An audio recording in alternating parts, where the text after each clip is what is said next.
Hello guys, welcome back on my YouTube channel, Hannah Duck Goose.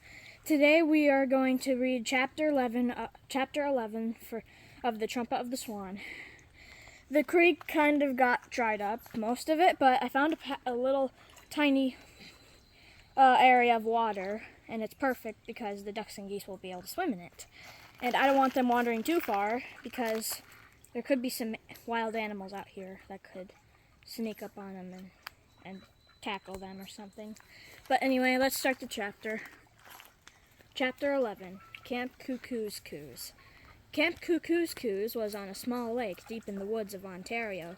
There were no summer cottages on the lake, no outboard motors, no roads with cars rushing by.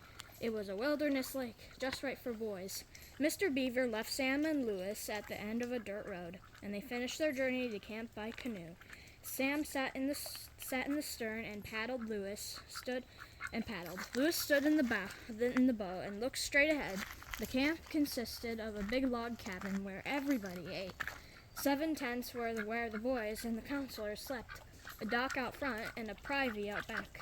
The woods closed in all around, but there was a bare spot that had been made into a tennis court, and there were plenty of canoes in which to take trips up to other lakes. There were about 40 boys.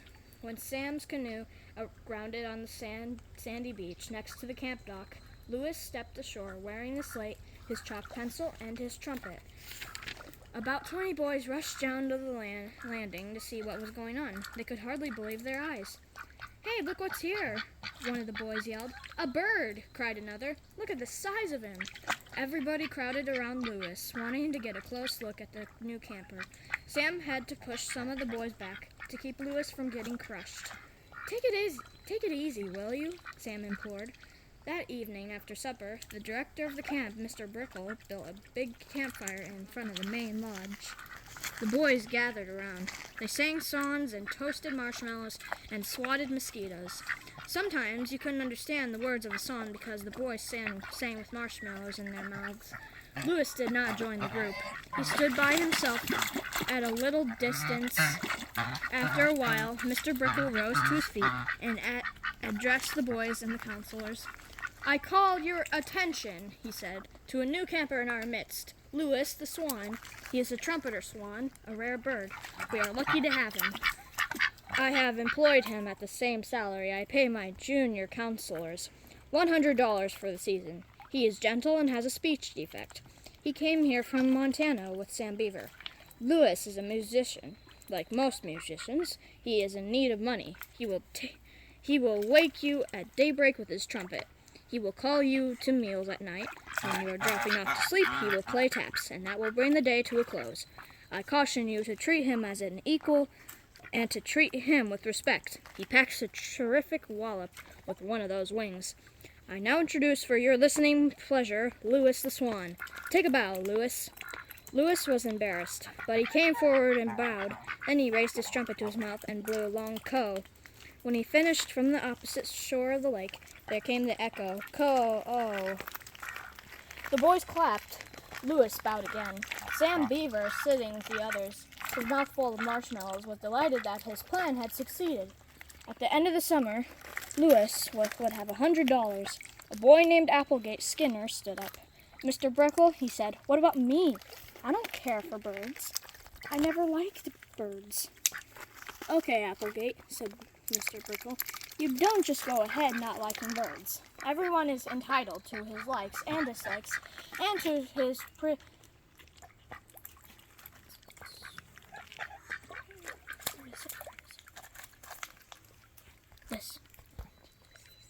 prejudices. Come to think of it, I don't care for pistachio ice cream. I don't, however, I don't know why. I don't like it, but I don't. Do not forget, however, that Lewis is one of your counselors. Whether you like him or not, he must be treated with respect." One of the newsboys, who had never been to camp before, stood up. "Mr. Brickle," he said, "why is this camp called Camp Cuckoo's Coos?" "What does Cuckoo's Coos mean?" "It's an Indian name for the great horned owl," replied Mr. Brickle. The new boy thought about this for a minute. "Then why didn't you call it Camp Great Horned Owl instead of Camp Cuckoo's Coos?" "Because replied Mr. Pickle. A boys' camp should have a peculiar name, otherwise it doesn't sound interesting. Cuckoo's Coos is a terrific name. It is a long word, but it has only 3 letters in it. It has two S's, 3 K's, and 6 O's. You don't find many names as kooky as that. The queerer the name, the better the camp. Anyway, welcome to Camp Cuckoo's Coos. It rhymes with moose. That's another good thing about it. And now it's time for everybody to go to bed. You may take a swim before breakfast tomorrow, and you don't need to wear your swim trunks. Just jump out of bed when you hear the trumpet of the swan. Strip off your pajamas, race to the dock, and dive in. I will be there ahead of you to do my celebrated backflip from the diving tower. It freshes me up for the hard day ahead. Good night, Lewis. Good night, Sam. Good night, Applegate. Good night, all. The light was fading. The boys straggled off to their tents in the darkness. The senior counselors sat together on the porch and smoked one last pipe. Sam crawled in under his blankets in tent 3. Lewis walked to a high, flat rock by the shore and stood there, waiting when the lights were all out. He faced the camp, raised his horn to his mouth, and blew taps.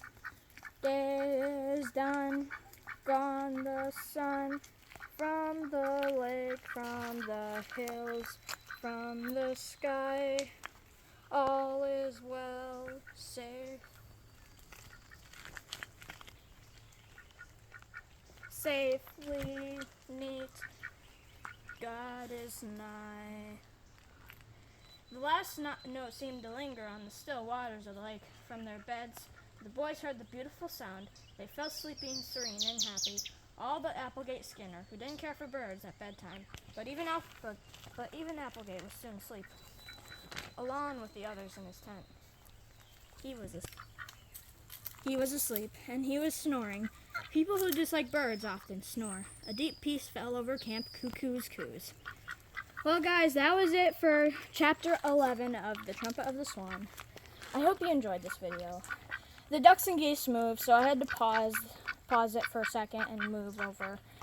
But I hope you enjoyed this video. Leave a like and subscribe, and stay free.